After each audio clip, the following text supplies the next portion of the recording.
This is Aussie Woodshed, my name's Luke, and in today's video I'd like to rack your brains for ideas of what you would like to see included in the Traveller's tool chest. Hope you enjoy. So what spurred this video is that I'd love to make the tool chest as inclusive and try to include everything that you guys want.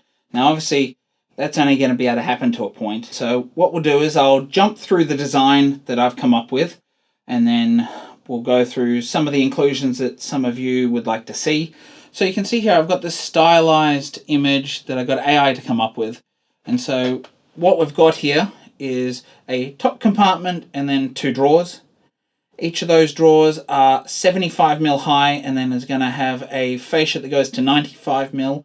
That's going to cover any sort of wooden tracks and stuff.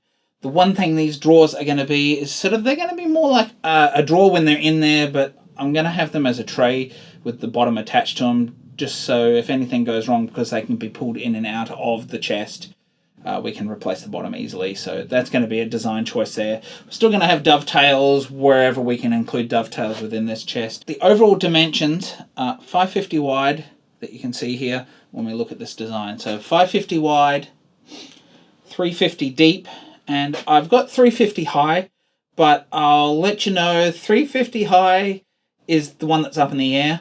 I didn't want it too deep or too wide because that makes it less portable. So I got 550 because that's sort of a width that I can lift with handles or on the side of the chest quite easily for myself. So you might want to alter that based on how easy it is for you to hold something or lift something. And 350 deep, that's to incorporate a drawer that's roughly like this tray here. So my inspiration here is the Dutch tool chest, except I want it to be flat because I want to have a working surface on the top, so that's why it's going to be flat and not angled like the Dutch tool chest. But it's going to integrate some of the key things that you'll see in a Dutch tool chest. So it's going to have a dovetailed bottom to it. It's going to have a tongue and groove back to it. It's going to have that false fascia that you actually see on the Dutch tool chest screwed on to the front. It's going to have a continuous look to the front, so the fake or false fronts to the drawers are going to be all continuous with the rest of the panel work. And you might be saying, well, how are we going to keep those drawers from moving? Well, we're going to use that same locking bar that you see in a Dutch tool chest. We're going to run it, I'm not sure exactly where it's going to run, but we'll run it where it needs to hold those drawers shut. I'm thinking somewhere between the fascia and the main body, so we can just cut that out. It should slide in there perfectly and do the job that we want it to do, and that is hold those. So we're going to be doing that. The top compartment's going to have some cleats, and it's just going to have some boards sat in there, maybe some tongue and groove boards, I'm not sure, as the housing there. So that is the design of what I'm looking at. So now I'm going to get into what some of you said you would like to see incorporated into this, and that is shooting board and obviously a bench hook. Now the bench hook is fairly easy to include. That's small, that could just go inside. That's not a big deal.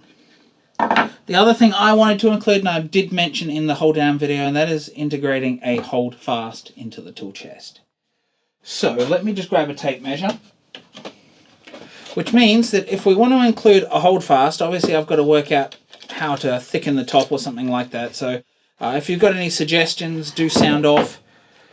But it does mean that that top compartment, instead of being shorter like I was initially going to do, probably means that that top compartment needs to be at about 250mm to house the hold fast, unless we have some panel that gets removed in the bottom there. So I'm thinking a little bit of extra height to the overall height of the tool chest is what I'm going to do. So from 350 it might end up being at 400 or 450 high. So instead of this height here, it would be up about this height, which in my opinion is still not that big. It's a similar height to my other two tool chests that I made, so I don't think that's a bad thing. Now, the one thing that I want to rack your brains about, and the main one, is how do we integrate a shooting board into the tool chest? I did have an idea that we could integrate it into the lid of the tool chest, whether we use something like a man-made material that fit inside, a panel and sit that in there, or do you want to have something like a shooting board removable? So I'm erring towards the side of removable. Now I was thinking that perhaps we could have a couple of dog holes, and the dogs will run in and hold this to the top of the tool chest. Those dog holes can also be the holes that a holdfast goes through, so we have sort of a portable sort of bench when you don't have a bench. I am planning a knockdown Japanese inspired low bench. The idea is that it could go along with this, but I did still want to have some sort of work holding where maybe you only have the tool chest and you don't have the ability, or you don't have a low bench with you. So that's why I wanted to integrate a little bit of something like that into this traveler's tool chest.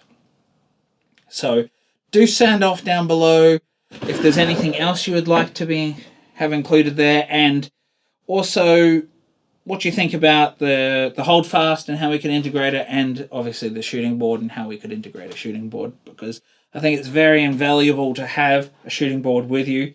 Whether you think I should just have a little knockdown one that sits inside, or whether you think I should have a more full-size one that can be integrated in and off the lid, or actually into the structure of the lid. I'm eager to hear your ideas, and if there is anything else, as I said, do sound off down below.